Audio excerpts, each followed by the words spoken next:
My prayer for you this morning is that you have a wonderful day. It is said that nature's beauty in the shape of mountains and rivers and seas are glimpses of how great our Creator is. I was walking with a friend when he talked about the hill stations in our country. You know, Bob, he said, you don't have to visit the rest of the world. India has some of the most beautiful spots. I agreed, and we went over some of the exotic holiday spots. Though I have visited and holidayed along with family quite a few of the hill stations, the visit I remember so well was the Rohtang Pass in Kulu Manali. The sudden appearance of the mighty Himalayas, peak after peak after peak, like old sages of wisdom, grouped together, not concerned with petty problems below, quiet and solid and reassuring.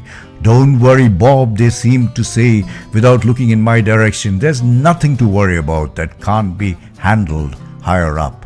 Down south, I visited the virgin hills of Yercaud, untouched those days by tourist and visitor, unspoiled by plastic bags and paper napkins.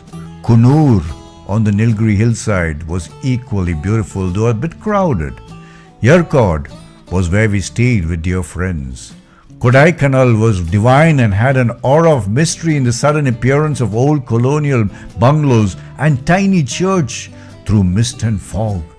My driver took me higher and higher to colder and more lush green places where the view of the lake below was bewitching. Closer home for me has been Mahabaleshwar and Mathiran. Once upon a time, it was a yearly trek up to Mathiran. Mahabaleshwar has always been our favorite family holiday haunt. One, because I drive right up to hotel or bungalow, and second, because it's not too far. I love the drive. And the different cars I've driven up have never let me down, unlike my sojourns to Lonavala and Khandala.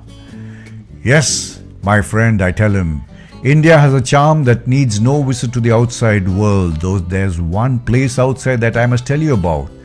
It was a small stream flowing somewhere in the mountains of Austria, close to where the Sound of Music had been shot. Like I said, it was a tiny stream that flowed pleasantly down the slope.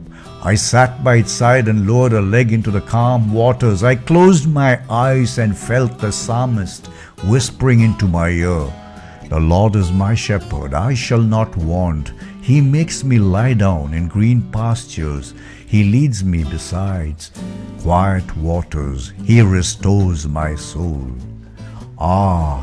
That's the feeling I get as I visit these wonderful places, a feeling of restoration, of rejuvenation of self. I believe these oases of peace and tranquility that we visit to get rid of the cares of the everyday world have been carved and created to give us a glimpse of the divine. Before I sign off, I'd like you to go to subscribe on your YouTube and press the button so that you'll get my talk every single day. Thank you.